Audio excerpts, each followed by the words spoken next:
অসমৰ আটাইতকৈ দুই নম্বৰী চৰ্দাৰ প্ৰতিটো কেলেংকাৰীত জড়িত আছু কৰিছিল আলফা কৰিছিল কংগ্ৰেছ কৰিলে তাৰপিছত বিজেপি লুইবাজাৰ কেলেংকাৰীত জড়িত অসমৰ প্ৰতিটো 2 নম্বৰী কামত জড়িত হিমন্ত বিশ্ব শৰ্মা হয় স্যাৰ কংগ্ৰেছ দলত যি দলত্যাগৰ জোৱাৰ উঠিছে জ্যেষ্ঠ নেতাসকল ওলাই গৈছে প্ৰথমতে ভূপেন বৰা তাৰপিছত এতিয়া প্ৰদ্যুৎ বৰদলৈ এই যিটো দলত্যাগৰ জোৱাৰ উঠিছে এই বিষয়ে কি ক'ব প্ৰথমতে মই তোমাৰ প্ৰশ্নটো অলপ শুদ্ধ কৰি লম তুমি কৈছা জোৱাৰ উঠিছে মই জোৱাৰ বুলি নকওঁ কাৰণ মই তেনেকুৱা কোনো জোৱাৰ দেখা নাই কংগ্ৰেছৰ পৰা বিজেপিলৈ যোৱা মই এটা বস্তু দেখিছোঁ সেইটো কি যে কংগ্ৰেছৰ দুজন অতি গুৰুত্বপূৰ্ণ নেতা এজন অসম কংগ্ৰেছৰ এসময়ত তেওঁ সভাপতি আছিল পিচিচি চিফ আছিল ভূপেন বৰা আৰু অন্যজন হৈছে প্ৰদ্যুৎ বৰদলৈ এতিয়া অসমৰ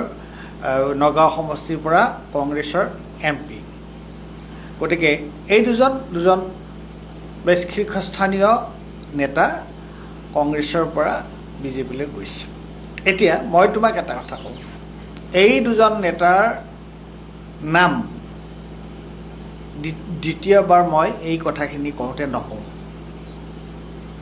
কিয়নো তেওঁলোকৰ নাম উচ্চাৰণ কৰি মই তেওঁলোকক বিশেষ গুৰুত্ব দিব বিচৰা নাই কিয়নো এজন ব্যক্তি হিচাপে মানে তেওঁলোকে এই ব্যক্তিসকলে যে ভাৰতীয় জনতা পাৰ্টিলৈ গৈছে বা ভাৰতীয় জনতা পাৰ্টিৰ পৰা দুই এক ব্যক্তি আহিছে কিন্তু কংগ্ৰেছৰ পৰা ভাৰতীয় জনতা পাৰ্টিলৈ যিসকল ব্যক্তি গৈছে আৰু যি সময়ত তেওঁলোকে মনত ৰাখিবা যে তেওঁলোকৰ পৰম্পৰাটো মনত ৰখাটো দৰকাৰ আজিৰ মুখ্যমন্ত্ৰী হিমন্ত বিশ্ব শৰ্মাই কি কৈছিল যে গুজৰাটত পানীৰ পাইপেৰে মুছলমানৰ তেজ যায় আৰু তাৰ কাৰণে নৰেন্দ্ৰ মোদীক তেওঁ দায়ী কৰিছিল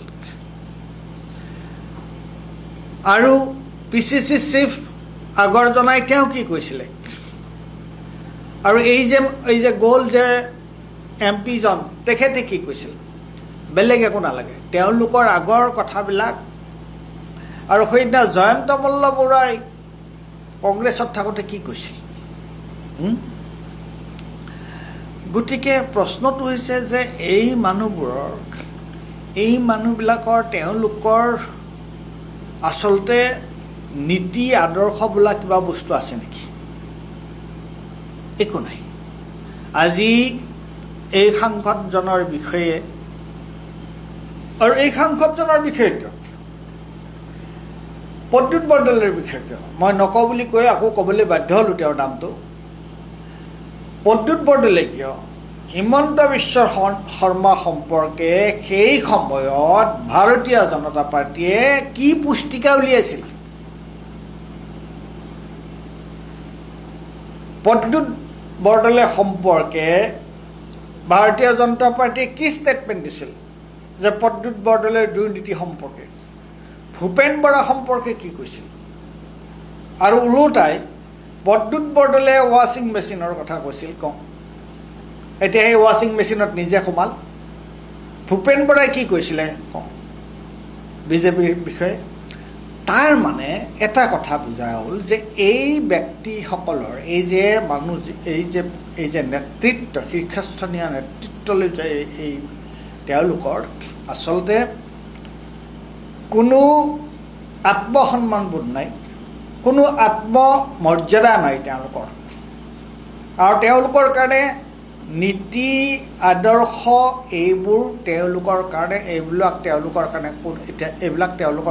এইবিলাক কথাৰ তেওঁলোকৰ কাৰণে কোনো মূল্য নাই নীতি আদৰ্শ মতাদৰ্শ এইবিলাকৰ কোনো মূল্য নাই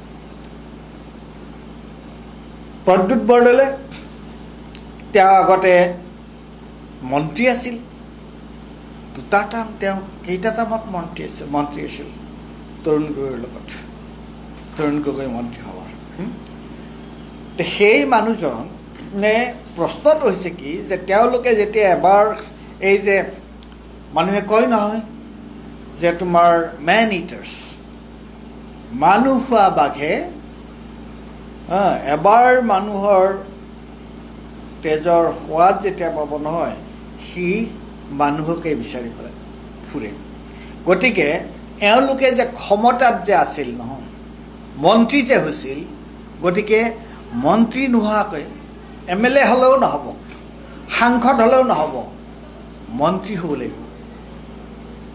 আৰু মন্ত্ৰী হৈ তেওঁলোকে কি কৰে, এই পাৱাৰটো তেওঁলোকে কি কৰে, এই যিটো পজিশ্যনটো তেওঁলোকে কিহৰ কাৰণে ব্যৱহাৰ কৰে, সেইটো হৈছে তেওঁলোকৰ নিজৰ ধন দৌলত ঘটা আৰু ক্ষমতা যিটো সাম্ৰাজ্য সেইটো বিস্তাৰিত কৰিবৰ কাৰণে। গতিকে এতিয়া দেখিছে যে অসমত কংগ্ৰেছ যোৱা 10 বছৰ শাসনত নাই। এতিয়া 2026 কংগ্ৰেছ শাসনলৈ আহে নে বিজেপি শাসনলৈ আহে সেই কথাটো আমি ক'ব নোৱাৰোঁ। হয়তো এখেতে ভাবিছে প্ৰদ্যুৎ বৰদলৈ যে নাহিব নেকি, যদি নাহে মই যদি আকৌ কংগ্ৰেছত থাকি যাওঁ মই কিমান দিন মন্ত্ৰী নোহোৱাকৈ থাকিব পাৰিম, পদবী নোহোৱাকৈ এওঁলোক থাকিব নোৱাৰে। কিন্তু দুখৰ বিষয় এইটোৱে যে মই কংগ্ৰেছৰ সন্দৰ্ভতো কওঁ, বিজেপিৰ কথাটো ক'লোৱে যে এওঁলোক যেতিয়া কংগ্ৰেছত আছিল এওঁলোকক তেওঁলোকে কুকুৰে কাঁইট নোখোৱাকৈ তেওঁলোকে গালি পাৰিছিল, সমালোচনা কৰিছিল। আৰু যেতিয়া তেওঁলোকে আৰু এওঁলোকেও সমালোচনা কৰিছিলে তেতিয়া বিজেপিক, এতিয়া তেওঁলোকে কোনটো নাক লৈ কোনখন মুখ লৈ তাত গৈ পেলাই বিজেপিক তেওঁলোকে জইন কৰিছে। কিন্তু এই ক্ষেত্ৰত মোৰ আৰু এটা কথা ক'ব লগা আছে, সেইটো কি যে ভূপেন বৰাৰ দৰে মানুহ কংগ্ৰেছৰ কংগ্ৰেছত কেনেকৈ কংগ্ৰেছ প্ৰদেশ কংগ্ৰেছৰ সভাপতি হ'ব পাৰে। কেন্দ্ৰীয় নেতৃত্ব, কংগ্ৰেছৰ কেন্দ্ৰীয় নেতৃত্বই এইবোৰ কি বিচাৰ খোচাৰ কৰি তেওঁক নেতৃত্ব দিছিলে অসমৰ, এইটো এটা প্ৰশ্ন থাকি যায়। 2 নম্বৰ কথা, সিদিনা তেওঁ মানে দলৰ পৰা পদত্যাগ কৰিব আৰু তাৰ 2 দিন কি 3 দিন আগতে তেওঁ কি দায়িত্ব দিছিলে, বিৰোধীৰ লগত আলোচনা কৰাৰ কাৰণে। এই দলটো তেওঁলোকৰ মানে দলীয় নেতৃত্বৰ, শীৰ্ষস্থানীয় নেতৃত্বৰ বা তেওঁলোকৰ হাইকমাণ্ডৰ কি আণ্ডাৰষ্টেণ্ডিং সেইটো আমি ক'ব লাগিব। কিন্তু হয়, আজি আমি বিৰোধী দলৰ পক্ষে লাগি আছোঁ বা আমি অসমৰ ৰাইজে লাগি আছে, অসমৰ ইমান বুদ্ধিজীৱী, লাখক বুদ্ধিজীৱীয়ে তেওঁলোকক কৈছে, উপায় নাই আমি কৈছোঁ এই কথাটো আৰু ক'ব লাগিব সেইটো কথাটো বৰ্তমানৰ যিটো ৰাজনৈতিক যিটো পৰিস্থিতি। কিন্তু লগতে আমি এই কথাটো নোকোৱাকৈ থাকিব নোৱাৰোঁ বা কোৱা উচিত যে তেওঁলোকে কি ধৰণৰ মানুহ হওক। এই ভূপেন বৰাৰ দৰে মানুহ যিজন 3 দিন আগত 3 দিন পিছত তেওঁ কংগ্ৰেছ ত্যাগ কৰি তেওঁ বিজেপিত জইন কৰিলে, সেইজন মানুহক আকৌ বিৰোধী কংগ্ৰেছৰ ফালৰ পৰা কি কাৰণে তেওঁক দায়িত্ব দিয়া হৈছিলে অন্যান্য বিৰোধী দলৰ লগত কথা পাতিবৰ কাৰণে। What is this? ঠিক একেধৰণৰ এই প্ৰদ্যুৎ বৰদলৈ একেধৰণৰ। গতিকে সেইটো কিন্তু এটা গুৰুত্বপূৰ্ণ কথা আৰু সেইটো কংগ্ৰেছে চিন্তা কৰিব লাগিব। বাকী আমি ৰাইজে চিন্তা কৰিব লাগিব এই কথাটো যে এই ধৰণৰ যিবোৰ দুমুখীয়া চৰিত্ৰৰ যিবোৰ ব্যক্তি ৰাজনীতিত আছে তেওঁলোকৰ চৰিত্ৰ উদঙাব লাগিব আৰু কেৱল তেওঁলোকে টকা পইচা আৰু ক্ষমতাৰ বলত তেওঁলোকক নিৰ্বাচনত তেওঁলোকক ভোট দিয়াটো, তেওঁলোক যেনেকুৱা নিকৃষ্ট পৰ্যায়ৰ মানুহ, তেওঁলোকৰ যেনেকৈ কোনো ধৰণৰ ব্যক্তিত্ব নাই আৰু সেই মানুহবিলাকক কিন্তু আমি ভোটাৰসকলেও কিন্তু এই সম্পৰ্কত সতৰ্ক হ'ব লাগিব, এনেকুৱা মানুহক ভোট দিব নালাগিব। সেইটোৱে কওঁ মই। এবাৰ বিহপুৰীয়া, এবাৰ ৰঙানদী, এবাৰ বিহপুৰীয়া, এই কথাৰ অন্তৰালত কি থাকিব পাৰে? এজন সবল জননেতাৰ সেইটো স্বৰূপ ৰাজনীতিত কিন্তু শোভা নাপায়। যিগৰাকী নেতাৰ হাতত কংগ্ৰেছত মহিলা সুৰক্ষিত নহয়, মহিলা কংগ্ৰেছৰ নেত্ৰীক সন্মান কৰিব নাজানে বুলি তেওঁলোকে এলিগেশ্যন লগাইছিল, তেওঁলোকে কেছ তৰিছিল, সেইগৰাকী নেতাৰ হাতত এতিয়া বিজেপি মহিলা সুৰক্ষিত হয় নে নহয়? বিস্মিতা গগৈ ডাঙৰীয়ানীৰ এই প্ৰশ্নটোৰ উত্তৰ দিবলৈ যাবলৈ আচলতে নিজকেই লজ্জাবোধ কৰিছোঁ। তেওঁৰ বিগত জীৱন, সেই জীৱনখিনিৰ কথা যদি আমি ফহিয়াই চাওঁ এই কথাষাৰ কিন্তু তেওঁৰ মুখত শোভা নাপায় বিজেপিয়ে নতুন নেতা নতুন প্ৰজন্মৰ পৰা নতুন নেতা কিমান কিগৰাকী কিমানজন নিৰ্মাণ কৰি অসমৰ নতুন অসম বা বিকশিত অসমৰ নেতৃত্বত তেওঁলোকে প্ৰদান কৰিলে ভূপেন কুমাৰ বৰা ডাঙৰীয়াৰ হাতত মহিলা সুৰক্ষিত নহয় বুলি কিন্তু বিজেপিৰ নেত্ৰী আঙুৰলতা ডেকা অসম মহিলা আয়োগৰ অধ্যক্ষা অসম ৰাজ্যিক মহিলা আয়োগৰ অধ্যক্ষাগৰাকীয়ে তেওঁ এটা কেছ ফাইল কৰিছিল জয়ন্ত খাউন ডাঙৰীয়াৰ যি ৰাজনৈতিক জয়যাত্ৰা সেই জয়যাত্ৰা অব্যাহত থাকিব বুলি আমি আশাবাদী আৰু যদি দলে তেখেতক প্ৰাৰ্থিত্ব প্ৰদান কৰে তেতিয়াহ'লে কিন্তু এবাৰ ৰঙানদী সমষ্টিবাসী ৰাইজে এগৰাকী উপযুক্ত বিধায়ক পাব বুলি সকলোৱে মনত সংকল্প লৈছে ৰঙানদী সমষ্টিৰ কথালৈ যদি আমি যাওঁ অকণমান পিছলৈ চালে আমি দেখা পাম যে ৰঙানদী সমষ্টিটোত ইতিমধ্যে প্ৰদেশ কংগ্ৰেছৰ প্ৰাক্তন সভাপতি তেখেত ভূপেন কুমাৰ বৰা ডাঙৰীয়াই তেওঁ এটা সাংগঠনিক ভেটি গঢ়ি তুলিছিল ৰঙানদী সমষ্টিৰ গাঁৱে ভূঞে তেওঁ প্ৰচাৰ কাৰ্য সাব্যস্ত কৰিছিল সৰ্বশেষত 9 গৰাকীয়ে যেতিয়া প্ৰাৰ্থিত্ব প্ৰদান কৰিলে এগৰাকী নেতাৰ বিৰোধিতা কৰি নেতাগৰাকীৰ সবল ভূমিকা থাকিলে যিগৰাকী আমি সবল ভূমিকা সবল নেতা যুক্তিবাদী কণ্ঠৰ অধিকাৰী বুলি অতদিনে আমি বিশ্বাস জন্মাইছিলোঁ মানুহৰ মাজত আমি বিশ্বাসেৰে লৈছিলোঁ গতিকে তেওঁৰ নীতি নিৰ্দেশনাত তেওঁৰ যিটো সাংগঠনিক ভেটি নিৰ্মাণৰ যিটো ৰণনীতি সেই ৰণনীতিত কিন্তু আমাৰ যুৱ প্ৰজন্মক তেওঁ সন্মান কৰাব নোৱাৰিলে ৰঙানদী সমষ্টিবাসী ৰাইজক তেওঁ লগত লৈ যিটো তেওঁৰ সাংগঠনিক যাত্ৰা আছিল তাত তেওঁ সুন্দৰ পদক্ষেপ দিব নোৱাৰিলে সৰ্বশেষত তেওঁ বিভিন্ন অভিযোগেৰে অলপ আগতে মই আপোনালোকৰ আগত কৈছিলোঁ যে মহিলাৰ শালীনতা হানি কৰাৰ অভিযোগত অভিযুক্ত হৈ চৰকাৰখনে তেওঁক দোষাৰোপ কৰাৰ পাছত তেওঁ ভীতিগ্ৰস্ত হৈ শৰণাপন্ন হৈ এতিয়া যিটো দুদুল্যমান অৱস্থাত আছে দুধুল-মুধুল অৱস্থাত আছে বিজেপিলৈ গৈ তেওঁৰ কি অৱস্থাত পৰিণতি হৈছে সেই কথাখিনি ৰাইজে প্ৰতীয়মান কৰিছে গতিকে বিহপুৰীয়া আৰু ৰঙানদী সমষ্টিবাসী ৰাইজে এইবাৰ এটা কথা সংকল্পবদ্ধ হৈছে যে এবাৰ বিহপুৰীয়া এবাৰ ৰঙানদী এবাৰ বিহপুৰীয়া এই কথাৰ অন্তৰালত কি থাকিব পাৰে গতিকে এজন সবল জননেতাৰ সেইটো স্বৰূপ ৰাজনীতিত কিন্তু শোভা নাপায় সেইকাৰণে সৰ্বসাধাৰণ ৰঙানদী সমষ্টিবাসী ৰাইজ অত্যন্ত আনন্দিত অত্যন্ত উৎফুল্লিত অত্যন্ত আপ্লুত হৈছে যোৱাকালিৰ যাত্ৰাই প্ৰতীয়মান কৰিছে আমি জয়ন্ত খাউন ডাঙৰীয়াক যিটো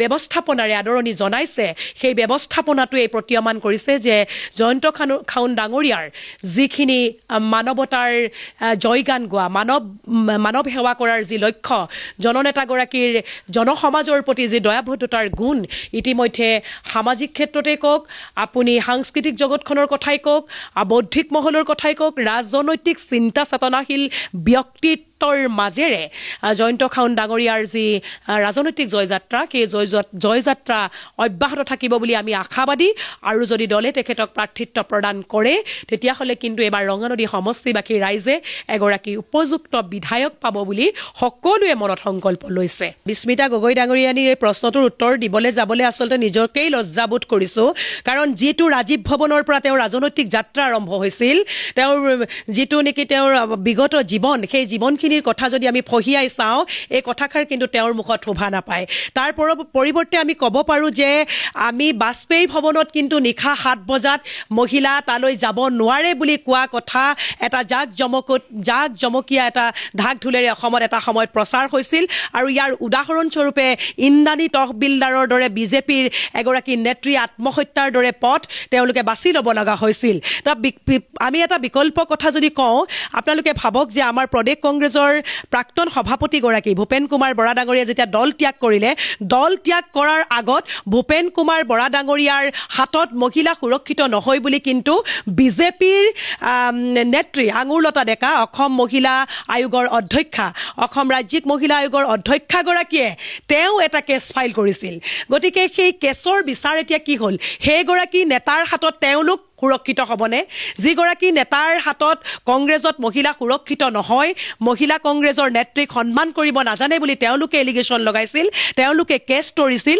সেইগৰাকী নেতাৰ হাতত এতিয়া বিজেপি মহিলা সুৰক্ষিত হয় নে নহয় বা বিজেপিৰ মহিলাই তেওঁক সন্মান কৰিব জানিবনে নাজানে আমাৰ কিন্তু এতিয়া সন্দেহ আছে সেই কথাখিনিত আমি যদি অকণমান আমাৰ ওচৰৰ লখিমপুৰ মেডিকেল কলেজৰ কথা কওঁ লখিমপুৰ মেডিকেল কলেজলৈ সময় পৰিৱৰ্তন যাত্ৰাত আহি মাননীয় আমাৰ সভাপতি গৌৰৱ গগৈ ডাঙৰীয়া পদাৰ্পণ কৰি লখিমপুৰৰ মেডিকেল কলেজখনৰ আভ্যন্তৰীণ আন্তঃগাঁথনি বা চিকিৎসা প্ৰণালী সন্দৰ্ভত তেওঁ যিটো বুজ ল'বলৈ গৈছিল, সেই বুজ লোৱা ব্যৱস্থাপনাটোত এগৰাকী মহিলাই ভূপেন কুমাৰ বৰা ডাঙৰীয়াই তেওঁৰ শৰীৰত স্পৰ্শ কৰিছে বুলি অভিযোগ আনিছিল। তো পৰৱৰ্তী সময়ত আমি গম পাইছোঁ যে সেই মহিলাগৰাকী আমাৰ লখিমপুৰ জিলাৰ বিজেপিত কৰ্মৰত হৈ থকা কোনোবা এগৰাকী কৰ্মীৰ পৰিবাৰ। গতিকে সেই পৰিবাৰ, তেখেতৰ পৰিবাৰগৰাকী বা বিজেপি লখিমপুৰ জিলাৰ মহিলাসকল এতিয়া সেনেকুৱা নেতাৰ হাতত সুৰক্ষিত হ'বনে নহয়, আমাৰ এতিয়া তেওঁলোকলৈ বৃহৎ প্ৰশ্ন থাকিব। যিহেতু অসমবাসী ৰাইজে গম পায়, যোৱাকালি ৰাবুদা আৰু মই গৰিমাবোৰ পোষ্টটো দেখাৰ পাছত এটা বনাই দিছিলোঁ, আমি গোটেইখিনি ৰাতাৰাতি বনাই দিছিলোঁ। আৰু এতিয়া প্ৰশাসনে আহি জবৰদস্তি খোলাইছে, জবৰদস্তি বুলি ক'ব লাগিব, কাৰণ খোৱা বস্তু এটা তেওঁলোকে কৈছে যে এতিয়া এইখিনি পকা কৰিব আৰু তেওঁলোকে এটা নতুনকৈ আৰু ডাঙৰকৈ বনাব বুলি কৈছে। আমিও চাম, যদি ভাল হৈছে, যদি ডাঙৰকৈ বনাই আমি সেইকাৰণে খুলি দিছোঁ। আৰু যোনটো কাম 6 মাহত কৰিব নোৱাৰিলে সেইটো আমি একেদিনাখনি কৰি দিলোঁ, যাতে অকল খালি যাতে জুবিনদাৰ জেগাখিনি যাতে পানী নপৰে সেইটো নহয়। এতিয়া তেওঁলোকে কৈছে এইখিনি পকা কৰিব, ইয়াতে অহা যোৱা ব্যৱস্থা কৰিব আৰু নতুনকৈ ডাঙৰকৈ বনাম বুলি কৈছে, কিন্তু ৰাতাৰাতি বনাম বুলি কৈছে। যেনেকৈ যোৱাকালিও ৰাতাৰাতি বনাইছে, কিন্তু যদি বৰষুণ দিয়ে, মই কৈছিলোঁ এইটো ইউজ কৰিব পাৰে, আমি কৈছোঁ আমি নিজাববীয়াকৈ কৰিছোঁ। হয়, মোৰ নিচিনা বহুত আছে, হাজাৰজন আছে, যদি অৱহেলা কৰে জুবিন ক্ষেত্ৰত আহি নিজে বনাব, তেতিয়া কিন্তু এই ৰাইজ বা এই চৰকাৰখন দূষিত হ'ব, প্ৰশাসন দূষিত হ'ব। এতিয়া আপোনাক খুলিব দিয়া হৈছে? এতিয়া আমাক খুলিব দিয়া হৈছে, কৈছে যে এইটো পাৰ্মিশ্যন আমিতো অলৰেডি আমি দেখাইছোঁ যে এনেকৈ কমিবাই কৰিব দিছিলে। এতিয়া আমি কৰাৰ পাছতো আপোনালোকে নিজৰ গাঁঠিৰ ধন ভাঙি পেলাই গাঁঠিৰ ধন ভাঙিছোঁ, মই নিজৰ এইটো ব্যক্তিগত আমি ধন ভাঙি পিনে কৰিছোঁ। আৰু এতিয়া কিন্তু এইটো খুলিব দিছে, আমি খুলিছোঁ, কিন্তু কাইলৈ সকাম আছে, নাজানো সকামো চাগে ছাকচেছফুল হ'ব, দিব বিচৰা নাই নেকি, তেনেকুৱা ধৰণৰ মোৰ ব্যক্তিগত উপলব্ধি। আমি কৈছোঁ ইয়াৰ তলতে আপোনালোকে কৰক, আমাৰতো কাম হৈ গ'ল, আপোনালোকে তলত পকা কৰি দিয়ক। তেওঁলোকে ব্লক লগাই, যেনেকৈ সেইটো চাইডে লগাইছে, একেদিনাখনে ব্লক লগাব পাৰে, কিন্তু তেখেতলোকে এতিয়া খোলা ব্যৱস্থা মানে এইটো অন্ততঃ কালিৰ দিনটোৰ কাৰণে আপোনালোকে বিচাৰিছিলে? আমি কালিৰ দিনটোৰ কাৰণে এইটো হওক, সকামখিনি হৈ যাওক ভালকৈ, মানুহে যাতে ভালকৈ অহা যোৱা কৰিব সেইটো বিচাৰিছিলোঁ। আৰু যদি নকৰে তেতিয়াহ'লে এইটো ভালেই হৈছে, তেওঁলোকে কৰিম বুলি প্ৰতিশ্ৰুতি দিছে, এইটো খোলাই আছে, এতিয়া দেখিছে আপুনি।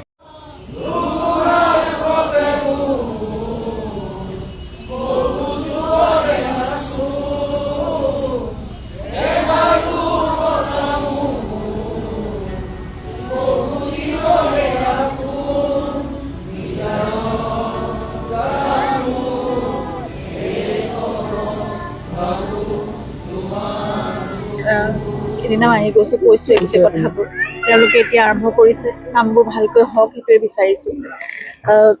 পলম হ'ল সেইটো কথাত আমাৰ আক্ষেপ আছিল, কিন্তু এতিয়া কামখিনি কৰিবলৈ আৰম্ভ কৰিছে যেতিয়া সকলো নিয়াৰিকৈ হওক। আৰু জুবিন ক্ষেত্ৰৰ নক্সাখন, বাউণ্ডেৰী ৱালৰ কামখিনি তেওঁলোকে কৰি থকাৰ মাজতে নক্সা এখনো তৈয়াৰ কৰক।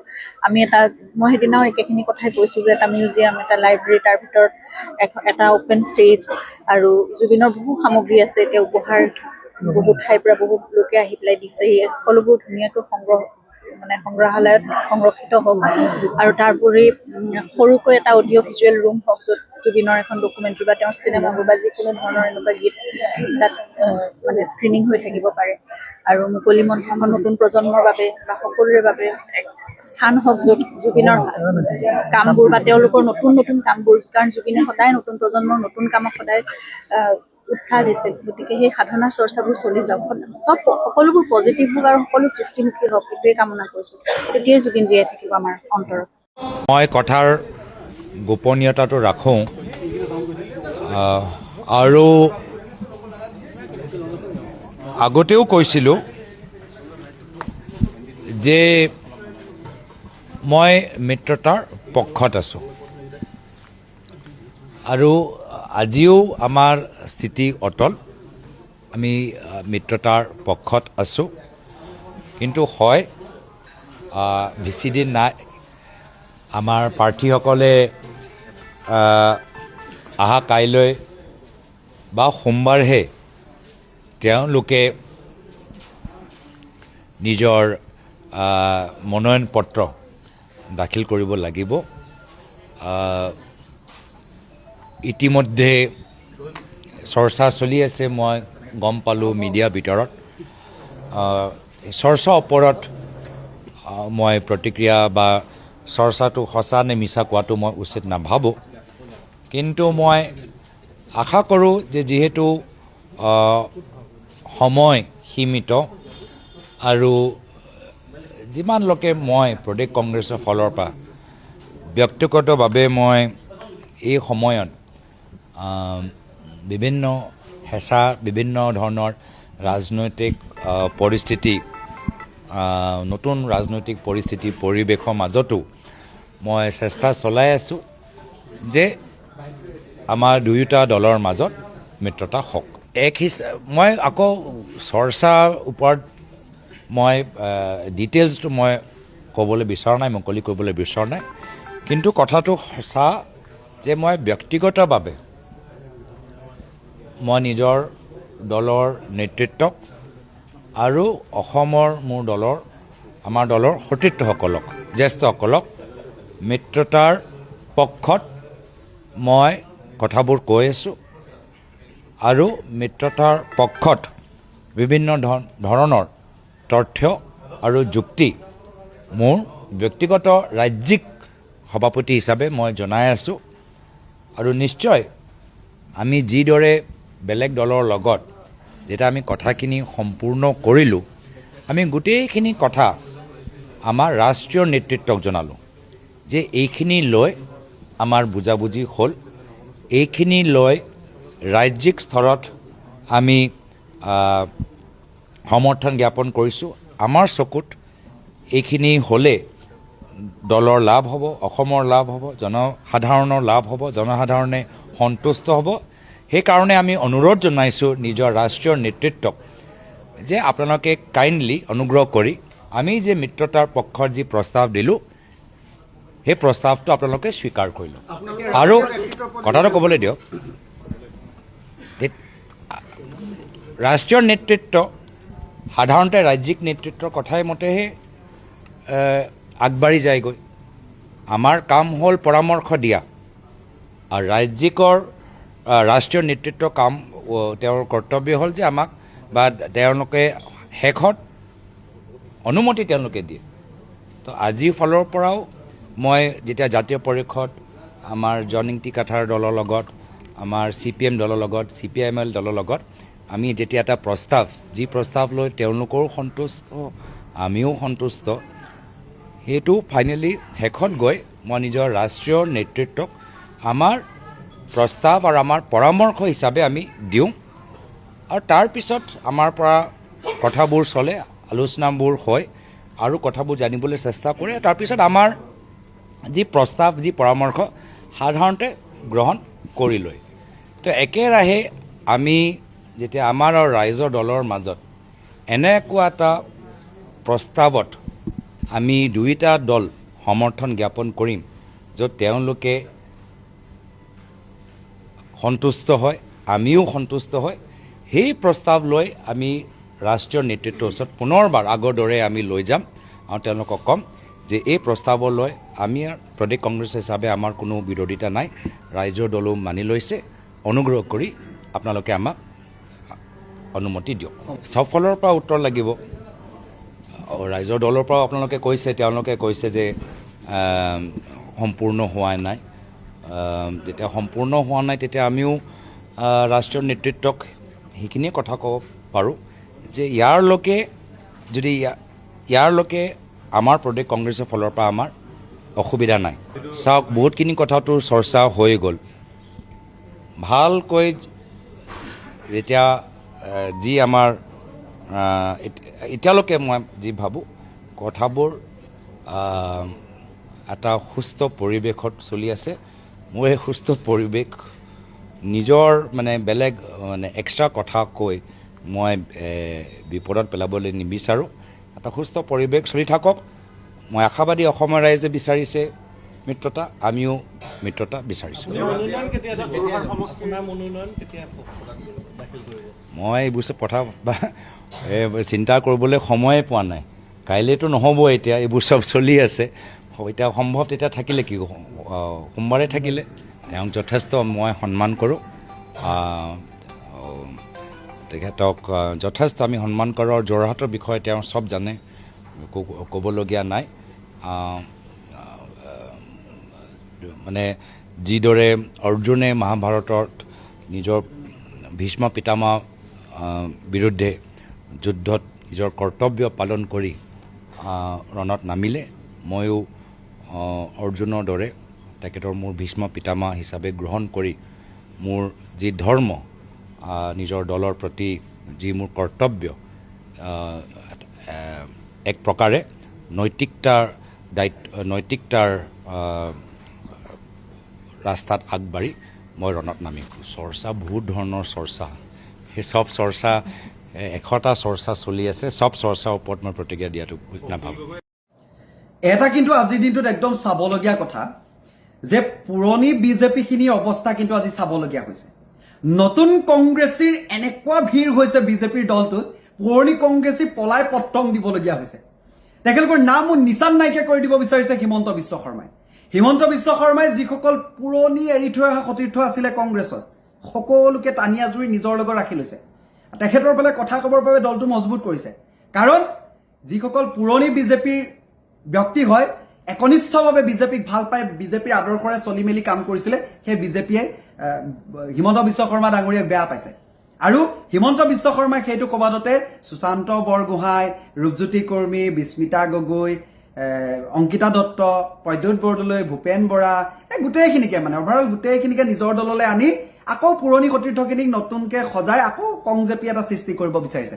আজিৰ দিনটোত খেলখন জমিছে যে নতুন বিজেপি আৰু পুৰণি বিজেপি, কংগ্ৰেছীয়ে গৈ পুৰণি বিজেপি কি আউল লগাইছে, গোটেই কথাখিনি চাই বেছ মজা আহিছে। কিন্তু এইবাৰ যুঁজ এখন হ'ব যেন অনুমান হৈছে। বস্তুটো আপোনালোকে লক্ষ্য কৰিছেনে? মই আপোনালোকক আজি এটা খোলোচাকে কৈছো, এই যে আঁচনি দিছে, কংগ্ৰেছ চৰকাৰ আহিলে এখন আইনত পৰিণত কৰিব। যেনেকে এনেৰেগা আইন পৰিণত কোনে কৰিছে, তেনেকে প্ৰত্যেকগৰাকী মহিলা ৰঙা ব্লাউজ পিন্ধি লেহেত 1250 টকা পাব। মিটিঙলৈ গ'লেহে পাব, নহ'লে কাটি দিম। এইটো যিটো মানসিক, বহুতো কাটিছেও। এইখন কংগ্ৰেছ দলে আইন প্ৰণয়ন কৰিব, 3000কে টকা দিব সকলো মহিলা, ইতিমধ্যে আমাক কৈছে গৌৰৱ গগৈ ডাঙৰীয়াই। আৰু এইখন আইন প্ৰণয়নৰ ক্ষেত্ৰত মই বিধানসভাত সজোৰে প্ৰশ্ন উত্থাপন কৰিম যে এখন আইন আনিব লাগে, যাতে সকলো মহিলাৰ মান সন্মানেৰে ঘৰত গৈ যাতে 3000 টকা পায়। ছাৰ, ৱাকিং জোনত টাইলছ লগোৱা হ'ল আৰু যিটো নগাঁও চহৰৰ পানীখিনি কলঙলৈ লৈ যোৱা হৈছে, কিন্তু ইয়াত কোনো ধৰণৰ বিশুদ্ধিকৰণৰ ব্যৱস্থা নাই। ভাল প্ৰশ্ন কৰিছে। মানে আমাৰ ড্ৰেইনৰ পানীটো ডাইৰেক্ট কলঙত পৰি গ'ল। তাৰমানে গেৰেজৰ পানী, লেট্ৰিনৰ পানী চব তালৈ গ'ল, মাছে খালে, সেই মাছকে আমি খাই আছো, বেমাৰ আজাৰ আমাৰ হৈছে।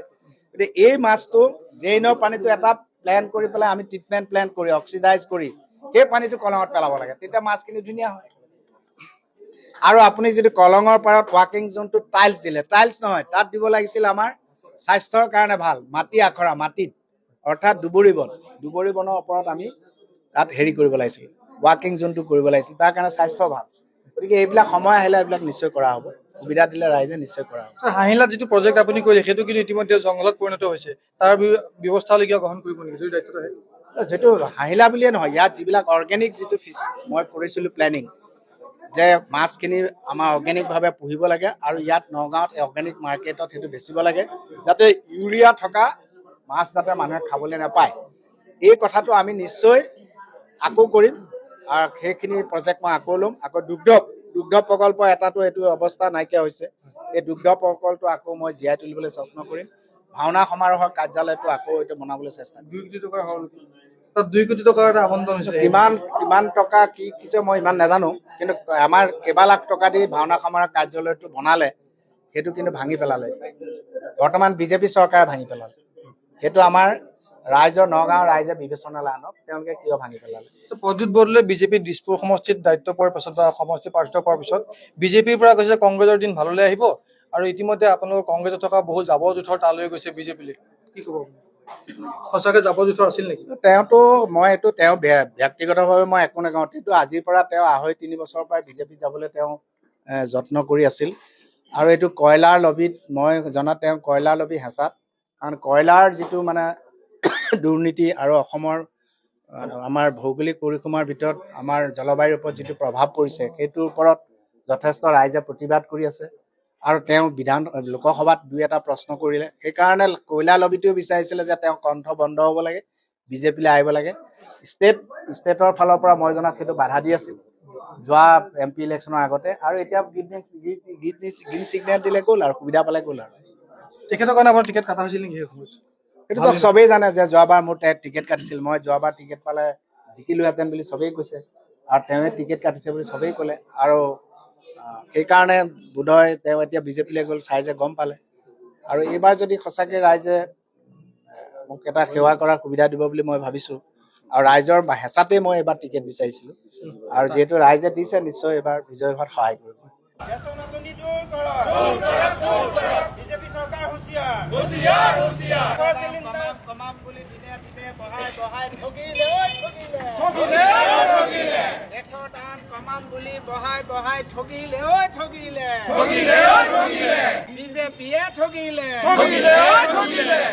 বিজেপি চৰকাৰৰ এটা চৰিত্ৰ, খুব সুন্দৰ চৰিত্ৰ, এইটো পৃথিৱীৰ মানুহে জানে, ভাৰতবৰ্ষৰ নহয়, পৃথিৱীৰ মানুহে, অসমৰ নহয়।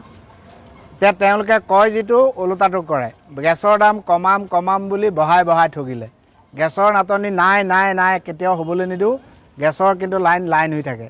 গতিকে তেওঁলোকে কয় এটা কৰে এটা, আৰু সেইকাৰণে ৰাইজ সাৱধান হ'বৰ হ'ল। আমাৰ কংগ্ৰেছ চৰকাৰ দিনা 400 গেছৰ চিলিণ্ডাৰৰ দাম আজি কিমান বাঢ়িল, আৰু আজি কৈছে যে যুদ্ধৰ কাৰণে ইয়াত গেছৰ নাটনি নহয়, আৰু মানুহে লাইন পাতি আজি হোটেলত বস্তু পাবলৈ নাই, বস্তু বনাবলৈ নাই, জুই চাই দাম বাঢ়ি গৈ আছে। বস্তুৰ দাম কমাম বুলি বঢ়াই ঠগিলে, গেছৰ দাম কমাম বুলি বঢ়াই ঠগিলে। এতিয়া আজি আমাৰ জিলা কংগ্ৰেছতে ধৰ্ণা কাৰ্যসূচী হৈছে। আমি অসমৰ ৰাইজক অনুৰোধ কৰিম যাতে এই বিজেপি মিথ্যাচাৰক ওফৰাই আমাৰ অসমত গৌৰৱ গগৈ নেতৃত্বত আপোনালোকে চৰকাৰ গঠন কৰক। আমাৰ গেছৰ মূল্য আকৌ আপোনালোকে আগৰ দৰে এভেইলেবল পাব আৰু সুলভ মূল্যত পাব। কংগ্ৰেছৰ দিনত যেতিয়া গেছৰ মূল্য আছিলে 400 টকা, তেতিয়া তেওঁলোকে চিলিণ্ডাৰ লৈ পেলাই প্ৰতিবাদ কৰিছিল, আৰু তেওঁলোকে আজি 1000 টকা গেছৰ মূল্য কৰিছে, কিন্তু তেওঁলোকে এতিয়া দেখা নাই যে তেওঁলোকে কি কৰিছে। আৰু সদায় সফলতাৰ তেওঁলোকে যি শ্লোগান দিয়ে যে আমি খুব সফল হৈছোঁ, আমি চৰকাৰখনৰ উন্নয়ন কৰিছোঁ, গতিকে উন্নয়নৰ নমুনা এয়াই। আমি যেতিয়া তৰুণ গগৈ চৰকাৰৰ দিনত 400 টকাকৈ গেছ দিছিলোঁ, তেতিয়া তেওঁলোকে প্ৰতিবাদ কৰিবলৈ এৰা নাছিল, কিন্তু আজি প্ৰতিবাদ কৰিবলৈ আহিব লগা হৈছে। তেওঁলোকে যিটো জাতি মাটি ভেটি শ্লোগান দিলে, উন্নয়নৰ নমুনা আমাৰ আজি দেখা পালোঁ। সাধাৰণ ৰাইজে আজি জীয়াতু ভুগিব লগা হৈছে এটা চিলিণ্ডাৰৰ কাৰণে। 1000 টকা মূল্যটো আজি চিলিণ্ডাৰ পাবলৈ নাই। গতিকে এই মূল্য বৃদ্ধিয়ে আমাৰ সাধাৰণ শ্ৰেণী ৰাইজক কোঙা কৰিছে। গতিকে এই চৰকাৰ পতন হ'ব লাগে, আৰু আমাৰ গৌৰৱ গগৈ ডাঙৰীয়াৰ নেতৃত্বত সেই আকৌ সুস্থ সবল শান্তিৰ যি কংগ্ৰেছৰ চৰকাৰ, সেই চৰকাৰ আহিব লাগে। এইখন বিজেপি চৰকাৰে 400 টকা গেছ হওঁতে প্ৰতিবাদ কৰিছিল, বিজেপি তেওঁলোক যেতিয়া বিৰোধত আছিল, আৰু আজি চাওক 1000 টকা হ'ল, তেতিয়াও আকৌ নাটনি। আজি মই নগাঁৱত, আজি আপুনি যদি ইয়াত একাপ চাহ খাবলৈ আপুনি 10খনমান দোকানত যাব লাগে, আৰু যদি 10জন মানুহ গ'ল তে দিগদাৰেই আছে, কাৰণ ইণ্ডাকশ্যনত বনাব লগা হৈছে। আৰু আজি কি তেওঁলোকে যে প্ৰতি কথা হিন্দু মুছলমান কৰে, আজি কি হিন্দুসকলে গেছ পাইছে নেকি? তে এনেকুৱা ধৰণৰ এখন চৰকাৰ, তেওঁলোকৰ উত্তৰ খালি মুছলমান আৰু মিয়া, বা তাৰ বাদ দিয়ে এইখন চৰকাৰ একো উত্তৰ নাই। আজি চাওক 1250 টকা পোৱা মহিলাসকলক মই ক'ব বিচাৰিছোঁ, চাওক কেনেকুৱা ধৰণৰ অৱস্থা কৰিছে। আপোনালোকক 9000 টকা এবাৰ দিছে বুলি এনেকুৱা ভাবিছে যে আপোনালোকক নচুৱাই থাকিব, আপোনালোকে এতিয়া সহ্য কৰিব লাগিব। আমি জাগিব লাগিব, এইখন চৰকাৰৰ বিৰুদ্ধে আমি যুঁজ দিব লাগিব। গৌৰৱ গগৈ ডাঙৰীয়াৰ নেতৃত্বত আমাৰ চৰকাৰ হ'ব, আমি সকলো ওলাই আহি ঐক্যবদ্ধভাৱে আমি এইখন চৰকাৰক ওফৰাব লাগিব।